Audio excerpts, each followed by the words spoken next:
Jiha earned his reputation as Korea's most lethal mercenary. Death followed wherever he went, and survival was never an option for those who crossed his path.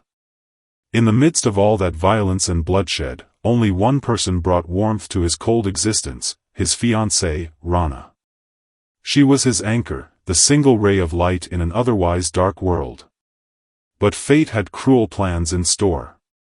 A presidential candidate named Park Kwon-soo needed to cover up an illegal weapons deal, and to protect his secret, he ordered his men to kidnap Ren Ia. When Jiha got word of what happened, he raced to the scene like a man possessed, his heart pounding with fear.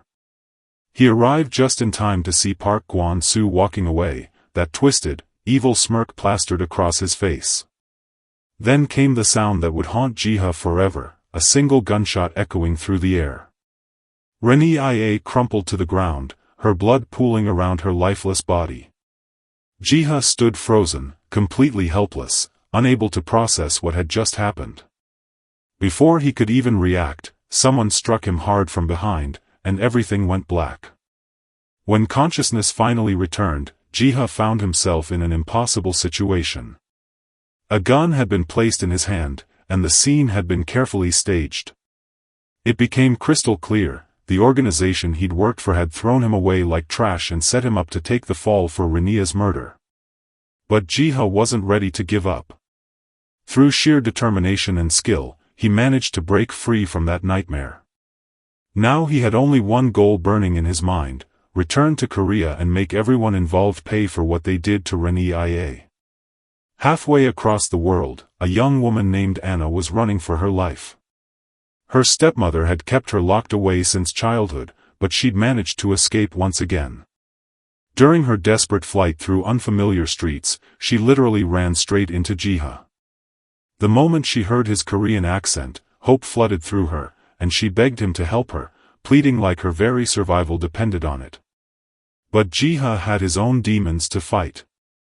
He couldn't afford to get tangled up in someone else's problems, so he turned his back and walked away.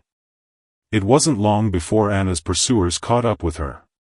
Just when all hope seemed lost and despair was setting in, Jiha appeared out of nowhere and yelled at her to run. One of the men chasing Anna tried to eliminate what he thought was just another obstacle, but he had no idea he'd just become the hunted instead of the hunter. Even with serious wounds slowing him down, Jiha fought like a cornered animal, brutal and efficient. He drove his knee into the man's gut with devastating force, flipped him over his shoulder like he weighed nothing, and finished the fight with a perfectly executed spinning chokehold. Only after the man stopped moving did Jiha realize he'd just taken down a police officer. Panic set in, and he fled into the subway system, trying to disappear into the crowds. But then he spotted Anna trapped inside a car, tears streaming down her face as she pressed her palms against the window, begging him with her eyes. Jiha hesitated, torn between his mission and his conscience. In the end, he made the hard choice and walked away. He had too much on his plate, too many scores to settle. 6 months passed. Jiha had completely reinvented himself, hiding his deadly past behind the simple disguise of a repairman living quietly in Seoul. One evening, an emergency call came in for a high-altitude repair job. He rushed to the building, but when he got there, the guard refused to let him enter because he'd forgotten his identification. A kind janitor noticed him standing there, frustrated and stuck, and stepped in to help smooth things over. As they rode up in the elevator together, she gave him a gentle warning about the strong winds that day, telling him to be extra careful out there. Jiha secured his safety harness with practiced hands and leaped from the building like some kind of urban Spider-Man, rappelling down the side. Inside one of the rooms below, a beautiful woman was carefully pouring white powder into a glass of wine, her movements deliberate and calculated. Right on schedule, Congressman Jang Se-jun walked through the door.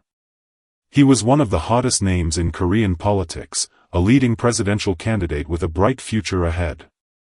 He downed the doctored wine without a second thought, already looking forward to the wild night he thought was coming. But then everything changed when Jiha suddenly appeared outside the window. Jang Se-jun spun around in shock, then felt the room start spinning as the drugs kicked in, and he collapsed to the floor. The woman inside shot Jiha a triumphant wink before pulling the curtains closed, hiding whatever was about to happen next. At that exact moment, armed men dressed in black and wearing masks stormed into the building like a military operation. Jiha's instincts screamed danger, and he immediately told the janitor to get out of there. Before she could even process his warning, the attackers were on her, and she went down hard, blood spreading across the floor. Rage exploded inside Jiha. He grabbed a screwdriver and kicked straight through the supposedly bulletproof glass like it was ordinary window pane, then rushed to the janitor's side, desperately trying to wake her up. Some fool picked that exact moment to get in his way. Fueled by pure fury, Jiha tore through the fully armed attackers with nothing but his bare hands, taking them down one after another with brutal efficiency. During the chaos of the fight, something caught his attention, a distinctive scar on one attacker's wrist. Before he could pursue it further, a private security force arrived on scene, and the masked intruders quickly retreated into the shadows. Jiha waited just long enough to see the janitor being loaded into an ambulance, then slipped away before anyone could ask questions. Back at headquarters, Chief Ju sat staring at the screwdriver on his desk, completely shocked that a simple repairman had managed to shatter glass that thick. When he pulled up the security footage and saw Jiha's face on the screen, genuine fear filled his eyes. The truth was, Jiha had once been the absolute best soldier in Korea's Special Missions Unit. After being rescued and taken to a safe location, Jang Se-jun immediately called his wife to help cover up his affair and deal with the repairman who'd witnessed everything. Eugene wasn't surprised by any of it when she heard the news. Their entire marriage had been nothing more than a business transaction from day one. Jang Se-jun used her family's political connections and money to fund his presidential campaign, while Eugene patiently waited for the day she'd become South Korea's first lady. She immediately ordered Kook Chae-won to send their private army to eliminate the repairman before he could become a problem. Meanwhile, back at his apartment, Jiha was packing his belongings, preparing to move. Suddenly he heard suspicious noises coming from outside his door and instantly went on high alert. From his vantage point up high, he could see enemies completely surrounding his building. Chief Ju urgently requested they cancel the kill mission, warning them that all those men would likely die if they went through with it. But Kook Chae-won dismissed the warning, completely unaware that his elite team was about to get destroyed by a guy who fixed things for a living. Thankfully, Jiha showed restraint and didn't go for lethal force. Within minutes, every single attacker was lying on the ground unconscious but alive. By the time Chief Ju arrived at the scene, Jiha had already vanished like smoke, but at least he could breathe a sigh of relief. Nobody had died. To stay off the radar, Jiha headed out to a quiet rural area far from the city. Along the way, he stopped to help an elderly man whose car had broken down on the side of the road. That small act of kindness earned him a temporary place to stay at the old man's home. Back in the city, Eugene was absolutely furious with Kook Chae-won for failing such a simple mission. Chief Ju tried to explain that Jiha used to be his best special forces soldier, but was wrongfully discharged under false pretenses. Now Jiha worked for Blackstone, a global mercenary organization with a fearsome reputation. Chief Ju made it clear that their private army had absolutely no chance of capturing someone like him, but Eugene didn't care about impossibilities. She was completely determined to see Jiha dead, no matter what it took. Before long, a professional assassin tracked down Jiha's hideout in the countryside. The killer tied up the elderly couple who'd shown Jiha kindness, then doused them with gasoline, preparing to burn them alive. At the very last possible moment, Jiha returned. He moved with incredible speed, dodging every attack the assassin threw at him and countering with strikes that came from unexpected angles. After an intense fight, he managed to take the assassin down and pin him. Jiha demanded to know why the man was targeting innocent elderly people. The assassin coldly explained that his orders were to kill anyone who helped Jiha in any way. After some very persuasive conversation, the assassin admitted that the person who gave the kill order was Eugene. Jiha decided he needed to end this directly. To avoid dragging anyone else into danger, he snuck into Eugene's mansion completely alone, moving through the shadows like a ghost. She wasn't surprised at all to see him appear. Instead, she started flirting, telling him how handsome he looked. Jiha completely ignored her games and delivered a stark warning: she needed to stop trying to hurt him or anyone connected to him. He told her that the next time she saw him would be the day she died. Right on cue, armed guards burst into the room from every direction. Eugene mocked him, saying there wouldn't be a second meeting. The guards grabbed Jiha, tied him up tight, and threw him into a car trunk, slamming it shut. But they'd underestimated him. Jiha spotted some engine oil in the trunk and poured it over his bound hands. Then, biting down hard against the pain, he dislocated his own thumb to slip free from the handcuffs. The guards heard strange noises coming from the trunk behind them. The second they opened it to check, Jiha's foot shot out and sent one guard flying through the air. Another guard got knocked unconscious with just a few brutal punches.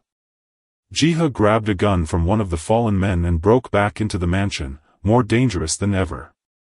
This time, Eugene's arrogant confidence had completely evaporated. Only now did she truly understand she'd massively underestimated this man. Then an unexpected person appeared in the room.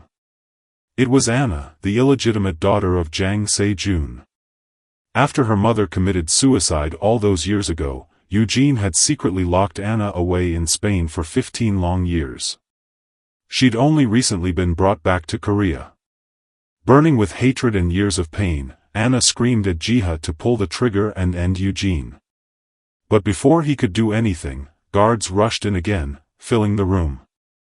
Jiha grabbed Eugene and put a gun to her head, using her as a human shield, then demanded they bring him a car. He reached into a nearby flower pot and pulled out a hidden phone. He told Eugene he'd recorded everything she'd said and everything that had happened. If anything happened to him, the video would automatically be released to the public.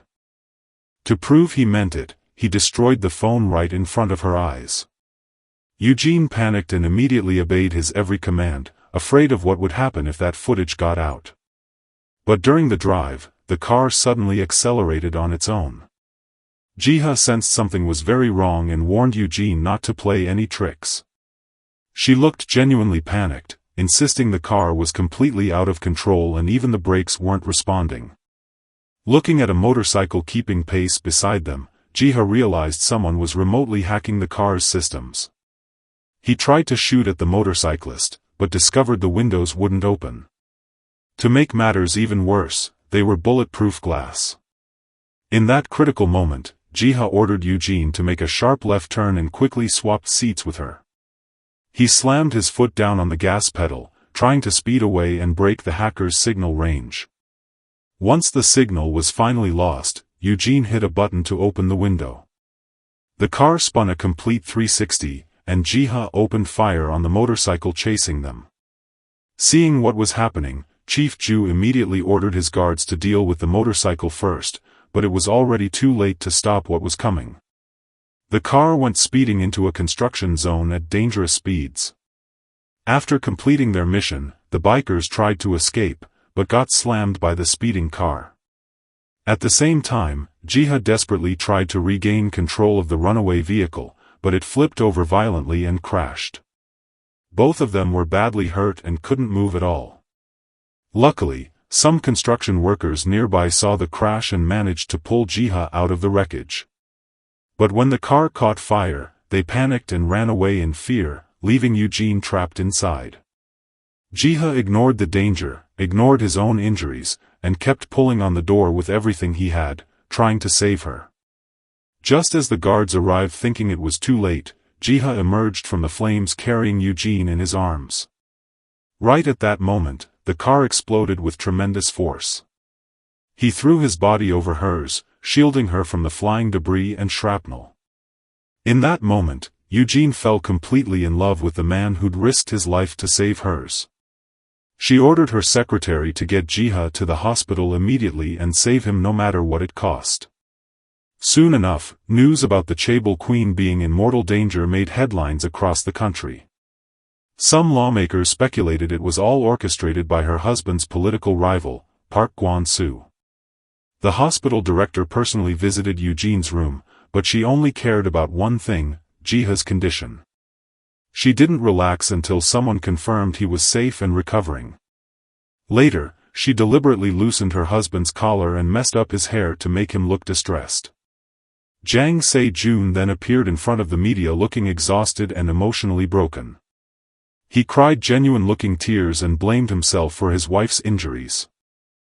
He announced to the shocked reporters that he was quitting the presidential race entirely, saying he would spend the rest of his life protecting the weak and vulnerable.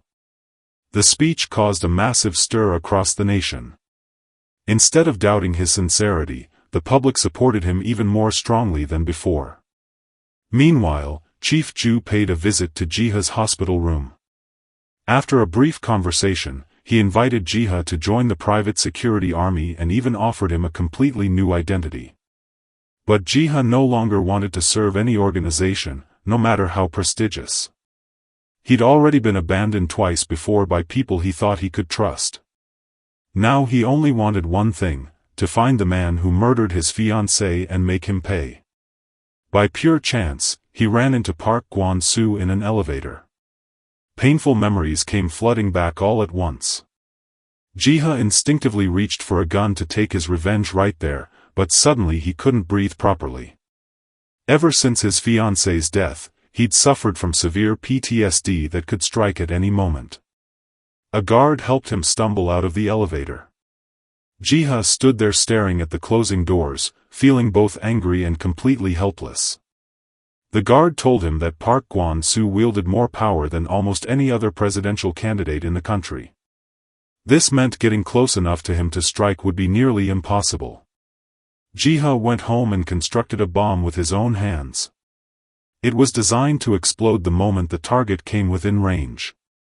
The next day, Jiha visited a barber shop that Park Kwon-soo frequented regularly.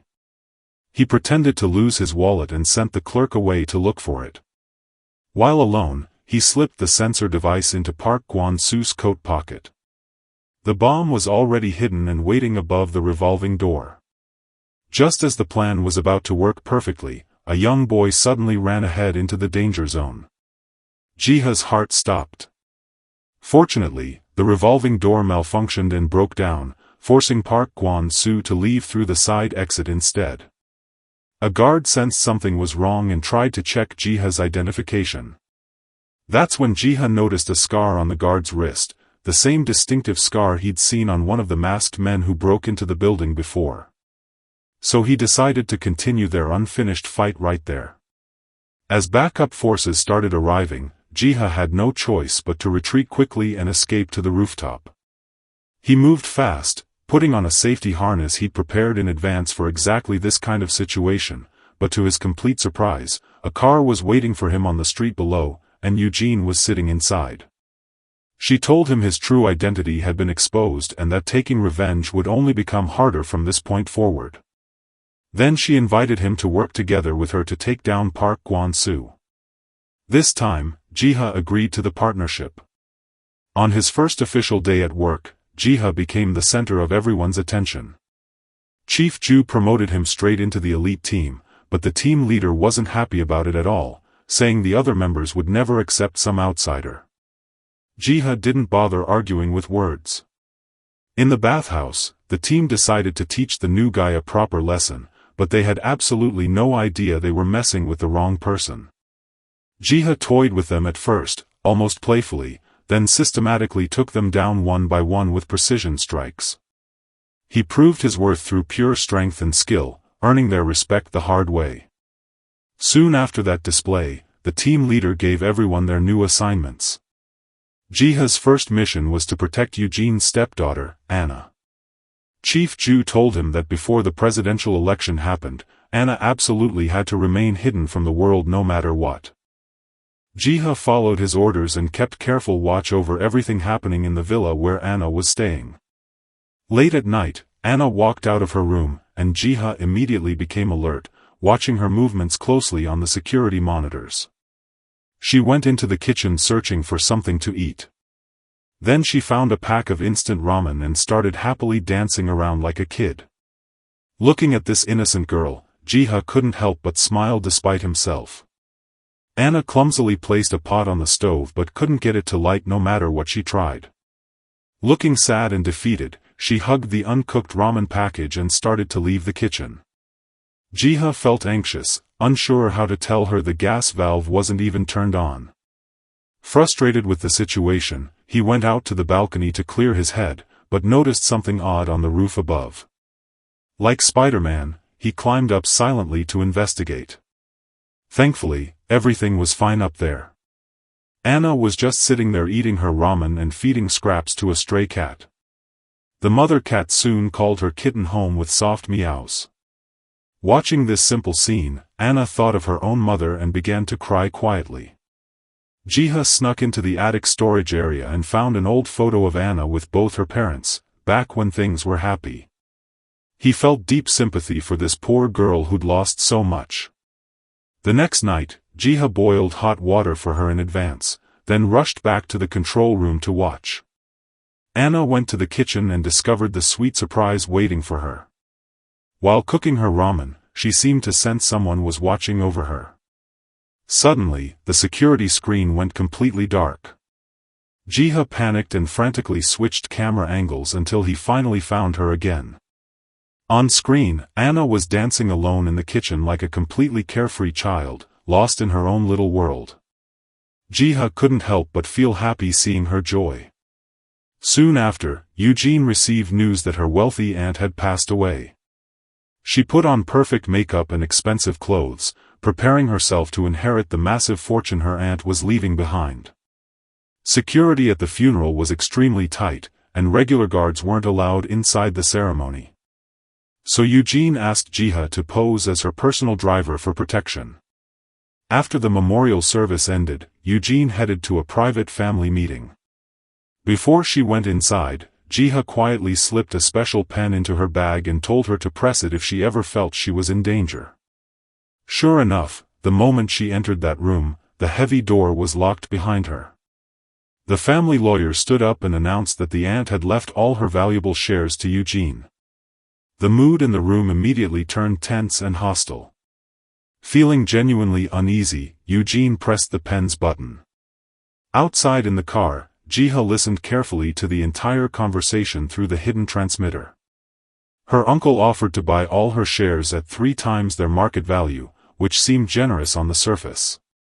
Before Eugene could even respond, her own husband agreed to the deal without consulting her. It had all been a trap they'd planned together behind her back. Eugene stood up in anger but accidentally knocked the pen away across the floor.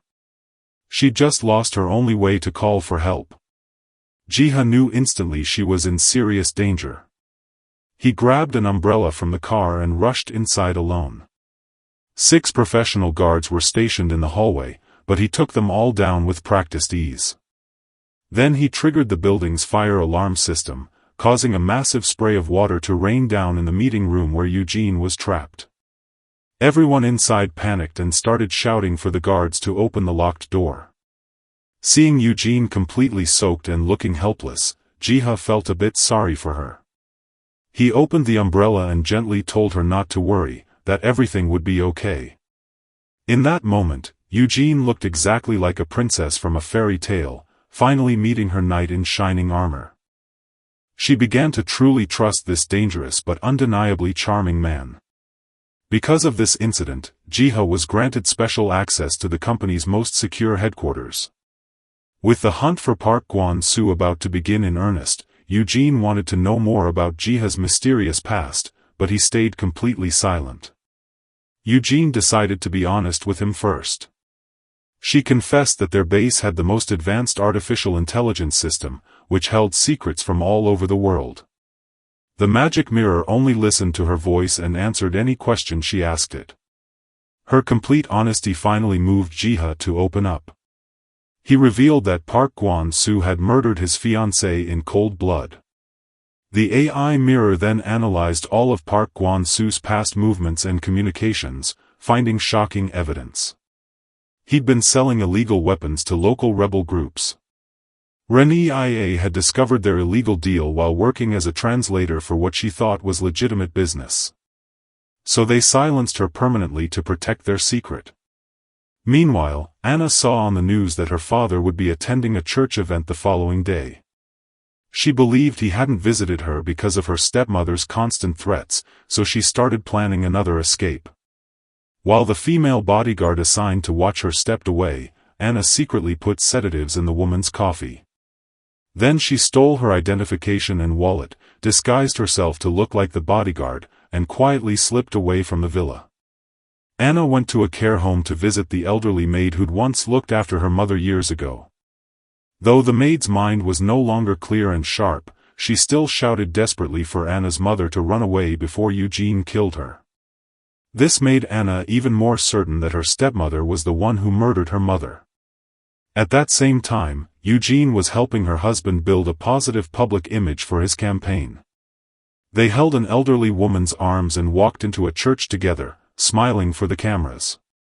But to their complete surprise and horror, Anna appeared on stage dressed as a nun in the choir.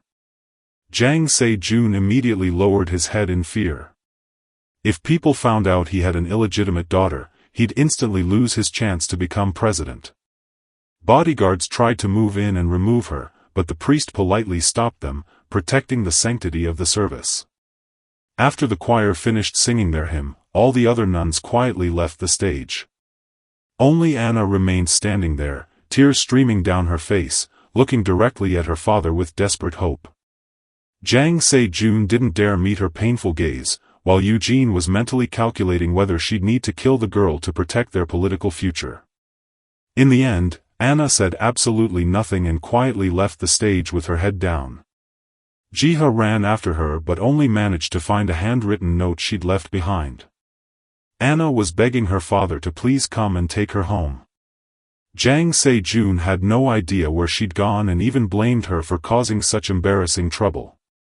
Meanwhile, Anna was sitting alone in the park where she used to go with both her parents as a small child, back when life was simple and happy.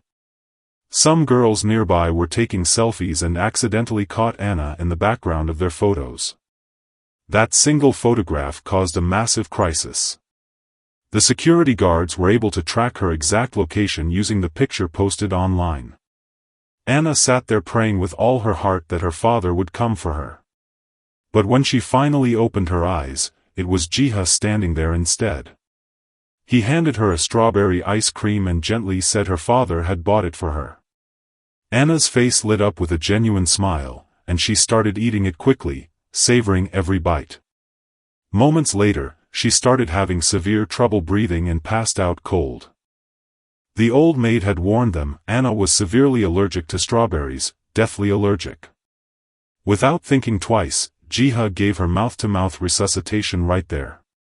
Because of Anna's special identity and the dangerous situation, Jiha couldn't risk taking her to a regular public hospital. He raced at top speed to the company's private medical facility. Seeing Anna so weak and fragile made Jiha feel genuinely guilty for not knowing about her allergy.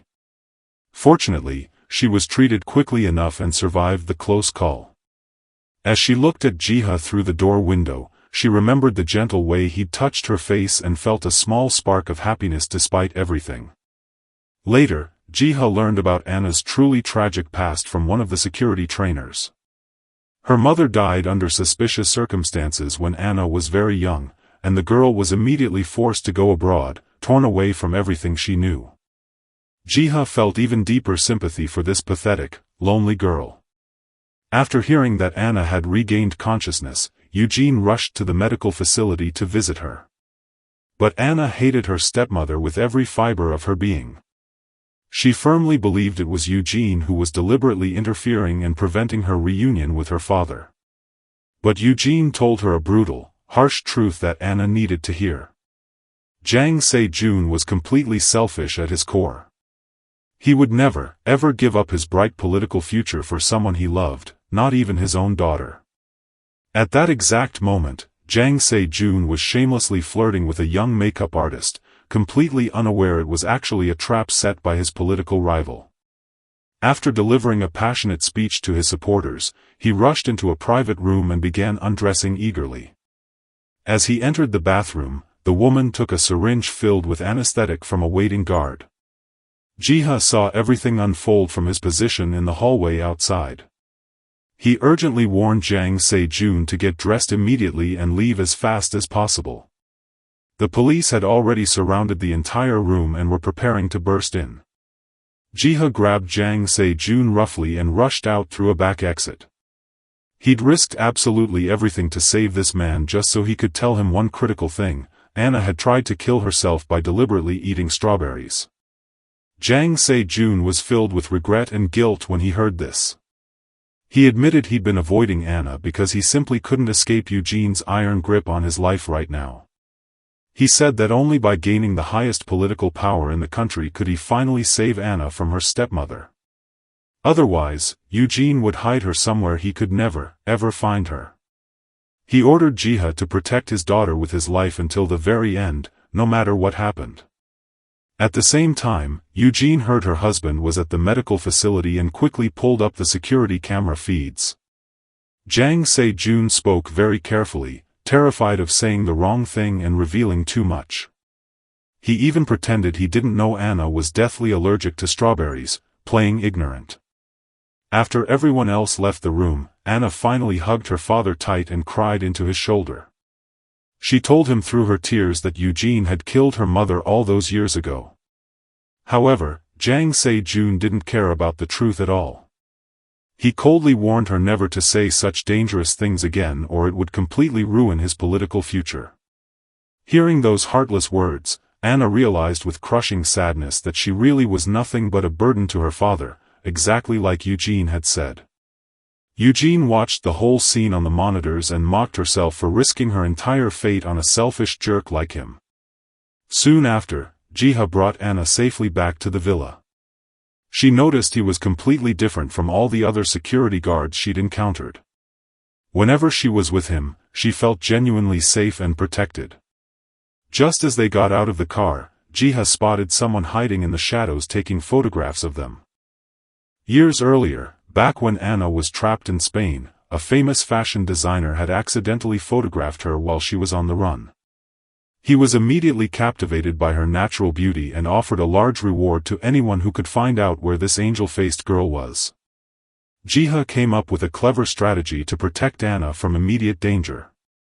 He asked the trainer to deliberately leak information to the media that Anna was the mysterious angel the designer had been desperately searching for all these years.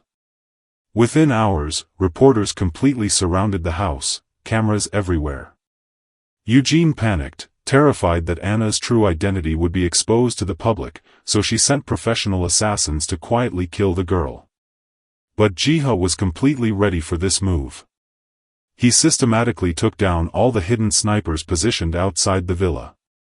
Then Korea's top-ranked assassin personally showed up for the job. The two men fought hand-to-hand in a completely fair and evenly matched battle of pure skill. Meanwhile, the female bodyguard efficiently took care of another assassin who was hiding in the crowd of reporters. Anna bravely stepped outside the villa to face the media directly. She announced to all the cameras that her mother was the late actress Hai-rin, a woman beloved by many. Eugene watched nervously, terrified of what would come next, but she didn't expect Anna's next words at all. Anna said her father was the late director Go Joon-ho, not Jang Se-jun. Just at that critical moment, the secretary deliberately used a camera flash to trigger Anna's panic disorder. Meanwhile, in that perfectly evenly matched fight, Jiha finally managed to gain the upper hand and win. Afterward, instead of blaming Jiha for the chaos, Eugene actually praised him for his clever handling of the situation. The secretary firmly believed it was all part of Jiha's calculated scheme from the beginning. Eugene knew that too, understood it perfectly, but she'd already fallen deeply in love with the man who kept betraying her plans. From that day forward, Anna and Jiha grew noticeably closer to each other. Even more surprising to everyone, she was actually willing to join the team for group meals, something she'd never done before. Meanwhile, Jiha went to the main headquarters for a meeting. The secretary warned him sternly not to mess with Madame Eugene again. Jiha completely ignored her threatening words and walked straight into the meeting room with confidence. Eugene asked him directly why he'd helped Anna against her wishes. Jiha accused her of being completely heartless and cruel. Whether it was the innocent elderly couple or vulnerable Anna, Eugene wouldn't hesitate even a second to kill them for her own gain and power. He said he absolutely wouldn't let Anna end up dead like Renée had. Even though Eugene felt upset hearing these harsh words, she pulled herself together emotionally and refocused on the critical issue, how to finally take down Park Kwon-soo. The top priority right now was finding solid proof of his illegal weapons deals. As she left the elevator, she saw her manipulative half-brother Chi Seang-won taking Anna out somewhere. She panicked immediately and demanded to know what trick he was pulling now. Chi Seang-won said innocently that he just wanted to treat his niece to something delicious to eat. Eugene couldn't stop them without causing a scene, so she quickly sent Jiha to follow them closely. But Chi Seang-won had already carefully set a trap in advance. Anna suddenly disappeared completely from Jiha's sight, vanishing like smoke. When Eugene heard this terrible news, she absolutely lost her mind with rage. She ordered her entire private army to mobilize and find Anna immediately. Unexpectedly, Chi Seang-won himself called Jiha directly and told him exactly where Anna was being held. Jiha rushed to the location and only relaxed after confirming with his own eyes that she was completely safe and unharmed. Earlier, Anna had learned a disturbing truth: everyone who knew her real identity would eventually be eliminated to protect certain secrets. So she made a calculated decision to work together with her uncle to protect herself and the people around her from danger. Chi Seang-won also wanted to use this perfect opportunity to take absolutely everything away from Eugene, destroying her completely. Over the next several days, Anna and Jiha lived almost like a couple deeply in love, enjoying true freedom for the first time. For the first time in her entire sad life, Anna felt what genuine happiness actually was. She realized with certainty that she'd truly fallen in love with Jiha.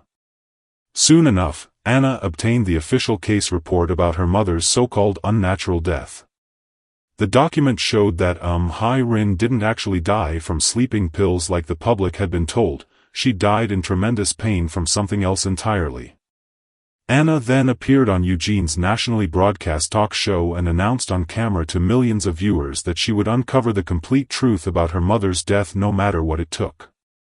Eugene realized immediately that Anna was like a ticking time bomb ready to explode at any moment and destroy everything. So she gave the secretary direct orders to kill Anna but specifically leave Jiha alive and unharmed. Soon enough, assassins disguised as ordinary repair workers sneaked into the villa compound. Jiha saw an unconscious guard and instantly sensed imminent danger all around. The fake workers put on gas masks and began releasing deadly poison gas from equipment boxes. Jiha quickly told Anna to crawl out through the narrow air ventilation system to escape the gas.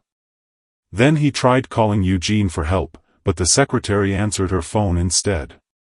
The secretary was consumed with jealousy over Eugene's obvious feelings for Jiha, so she gave the cold order to kill both Anna and Jiha together. By this point, the bodyguards were severely weakened by the poison gas, and even Jiha was struggling hard to fight off the enemies effectively. Anna saw him in real danger and rushed back in wielding a fire extinguisher to help defend him. In the end, both of them passed out from the toxic fumes. Meanwhile, Jang Se-jun had been framed for corruption and was locked inside his own office by unknown forces. This meant he physically couldn't attend the critically important presidential vote happening the next day. The mastermind orchestrating everything behind the scenes was his bitter rival, Park Kwon-soo. Eugene immediately called an emergency strategy meeting with her top people. Their only viable option left was to kill Park Kwon-soo tonight before he could do any more damage. Jiha accepted this incredibly dangerous assassination mission, but with one absolute condition. Eugene had to promise to spare Anna's life completely and personally hand over the secretary's head as punishment. The loyal secretary agreed to accept her fate without protest, but the moment she left that meeting room, she secretly ordered the team leader to kill Jiha during tonight's mission. Eugene was deeply worried about Jiha's safety, genuinely concerned for the first time. She even told him to abort and come back if things got too dangerous out there, but Jiha thought she was just putting on a manipulative show. Then he gently promised Anna that he would definitely come back to her safely, no matter what. At that same time, Park Gwon-soo received intelligence that professional assassins would raid his fortified house tonight. So he immediately headed to a secret hideout for protection, completely unaware that this was all part of Eugene's elaborate plan. Jiha and the team leader dressed as police officers and followed Park Gwon-soo's convoy closely.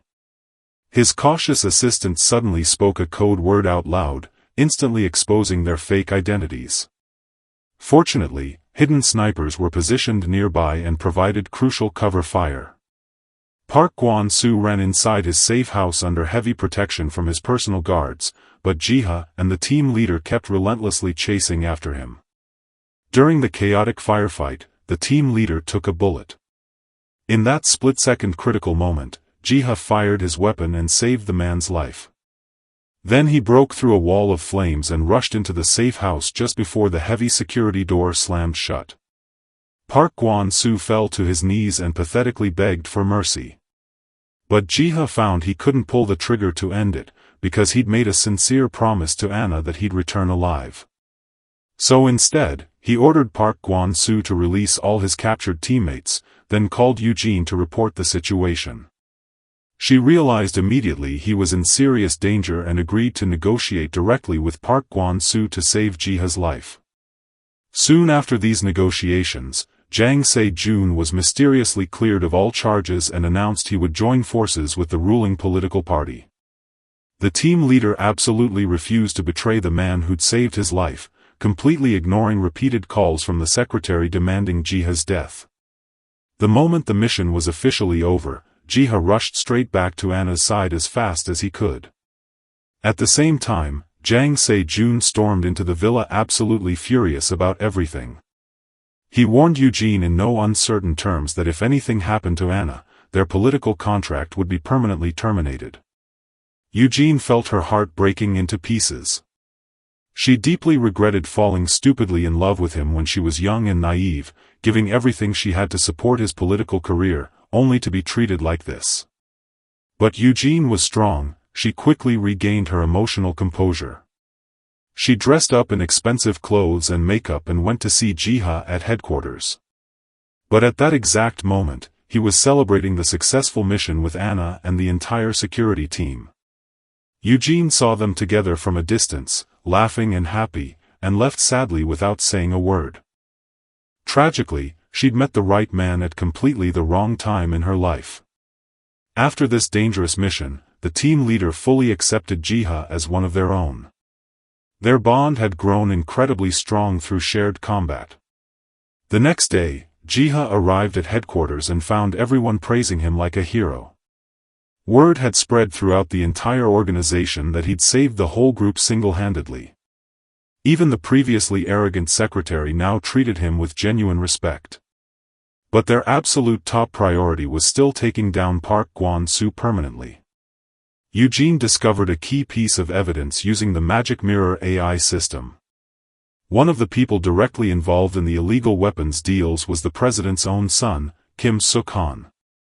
Jiha followed him for several days straight and realized the man might be hiding evidence that could completely destroy Korea's top politicians.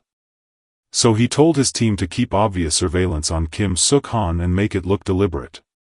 When the timing was exactly right, the guards removed their disguises directly in front of Kim Suk-han's face, then casually walked away.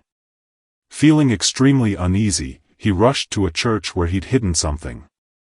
He found the memory card still hidden safely in its spot. That's when he knew with certainty he'd been tricked into revealing the location.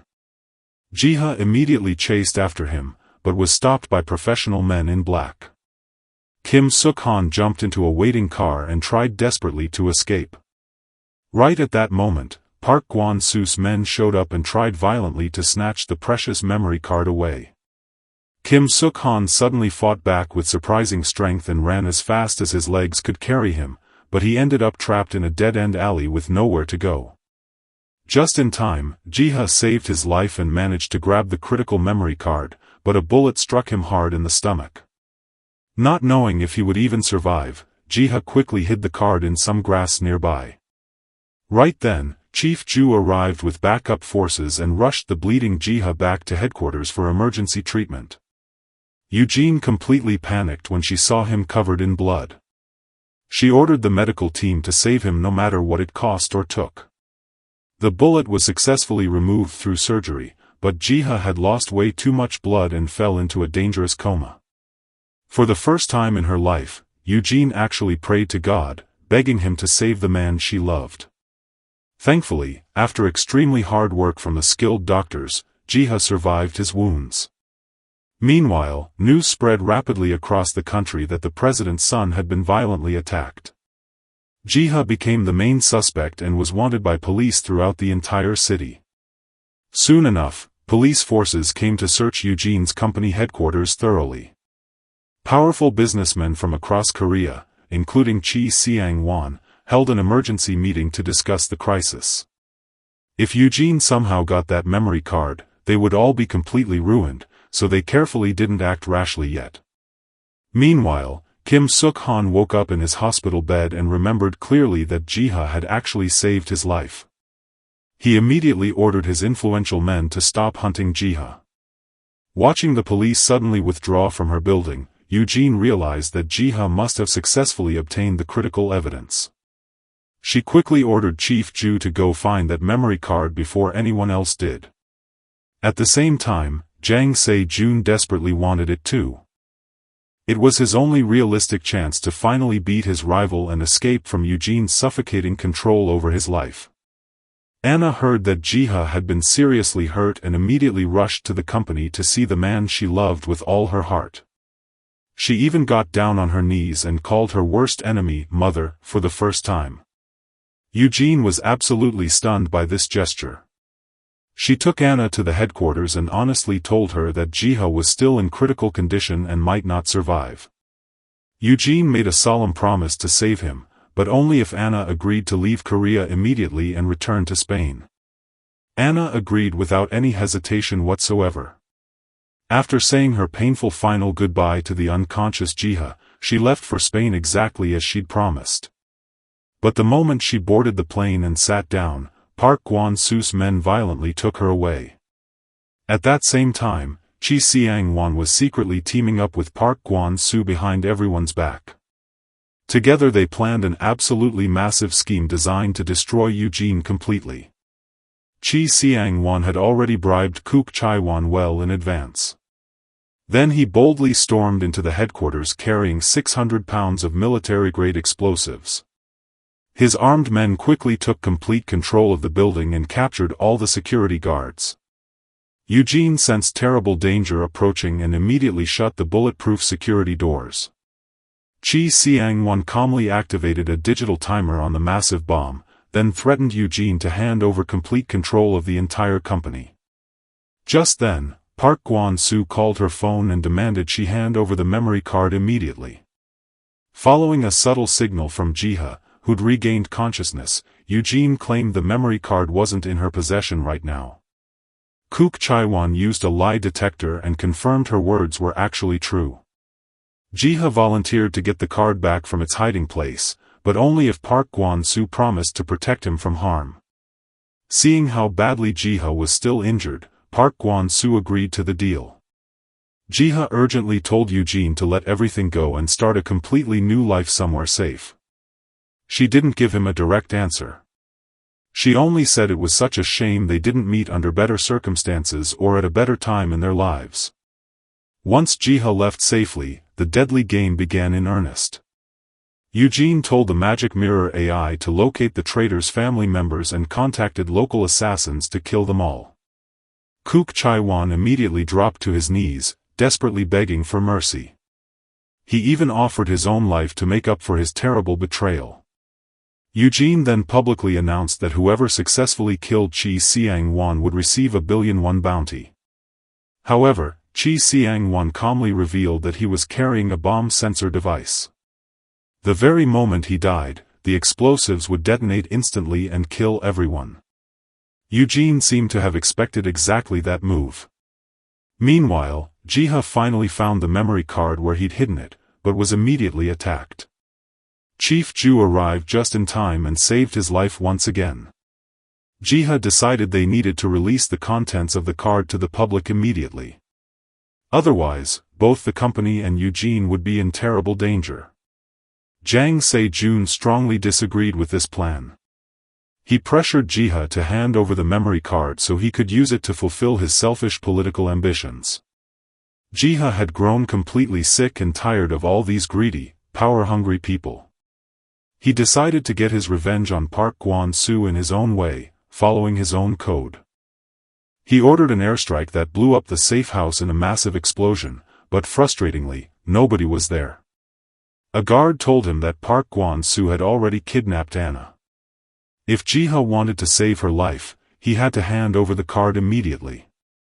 After finding out Anna's location, Jiha slammed the gas pedal down like an absolute madman, racing against time. Soon after, Park Kwon-soo learned the card was actually with Jang Se-jun. He coldly told him to bring it to the headquarters if he ever wanted to see Anna alive again. Jang Se-jun had absolutely no choice and reluctantly agreed to the exchange. When Jiha finally arrived at the factory location, he found himself completely surrounded by armed thugs. Even so, he fought his way through them with amazing skills and pure willpower, refusing to give up. But he was still too late to save her. Anna had already been moved to a different location again. Jiha learned from Park Kwon-soo's assistant that once the bomb was activated, it absolutely couldn't be stopped by any means. It turned out Park Kwon-soo had planned to eliminate all his enemies in one catastrophic blow. At the same time, security guards were escorting Anna to the company when they were ambushed and attacked. Earlier, the secretary had seen the live security feed from headquarters and immediately rushed over to help Eugene. She managed to bring Anna safely to the headquarters building, but Chi Seang-won suddenly shot her without warning. He grabbed Anna as a hostage and walked boldly into the meeting room, demanding the memory card from Jang Se-jun at gunpoint. Eugene tried desperately to stop him, but got shot and wounded. To protect his own family and future, Jang Se-jun handed over the precious card without further resistance. Badly injured and barely able to move, Jiha arrived at the company and urgently told Jang Se-jun the bomb absolutely couldn't be stopped. After checking the device himself, Chi Seang-won realized with horror that Park Kwon-soo had betrayed and tricked him too. To make the situation even worse, the building's internal electricity was suddenly shut off completely. Although the Magic Mirror AI system switched to emergency backup power, the elevators stopped working entirely. Eugene was in absolutely terrible condition from her wounds. Before dying, she revealed the full truth behind Anna's mother's death. 15 years ago, Eugene's powerful father had sent one of his men to murder her. Eugene had briefly considered calling emergency services to save her, but in the end, she just couldn't bring herself to do it, because she believed love wasn't meant to be shared with rivals. Even after learning this horrifying truth, kind-hearted Anna chose to save Eugene's life anyway. Meanwhile, Jiha quickly formulated a plan to use safety ropes to rescue everyone trapped in the building. Chi Seang-won grabbed Anna as a hostage again and escaped first, being completely selfish. Before leaving, he shot Jiha in the leg and threw away the only safety rope they had. Seeing this cruel act, Jiha made an incredibly bold decision. He went back to convince Eugene to leave with the others, but she quietly said she was tired and just wanted to rest now. The other 4 survivors helped each other reach the elevator shaft. Jiha told the team leader to cut the elevator cable completely. There was a safety space below the elevator that might reduce the devastating blast. But suddenly, Jang Se-jun stepped out from the group. He admitted he hadn't been a good father to Anna, but he wanted to do something meaningful for her now, at the very end. He went back and dragged the massive bomb into the meeting room alone. It was the only way to significantly reduce the impact of the explosion on the others. Eugene told him to leave quickly and save himself, but he chose to stay with her until the very end came. Thanks to desperate help from the teammates, the 3 people trapped inside the falling elevator somehow survived the explosion. A month later, Jiha testified at the International Criminal Court against the Blackstone Group for deliberately harming innocent civilians in war zones. Then he returned to Korea and finally made Park Kwon-soo pay the ultimate price for murdering Ren Ia. The loyal secretary killed Chi Seang-won and avenged Eugene's death. Anna became the sole heir to the massive Chaebol family fortune, but she had absolutely no desire for the kind of power Eugene had once held. She publicly exposed all the secrets contained on that memory card, completely shaking Korea's political and business establishment to its core. After that, she and Jiha quietly moved to Spain together and started a free and genuinely happy life far away from all the corruption and violence. Before you go, I have some questions for you. What was the most shocking moment in this story for you? Do you think Jiha made the right choices? Should Eugene have been given a redemption arc? If you enjoyed this intense revenge story, smash that like button right now. What did you think about Jiha's journey from ruthless assassin to protector? Drop your thoughts in the comments below. Also, tell us, where are you watching from? I love seeing our global community come together. Which character did you connect with the most, Jiha, Anna, or Eugene? Let me know in the comments. And if you haven't already, hit that subscribe button and turn on notifications so you never miss our action-packed story recaps. Share this video with someone who loves intense action thrillers. Let's get this story to 10,000 views.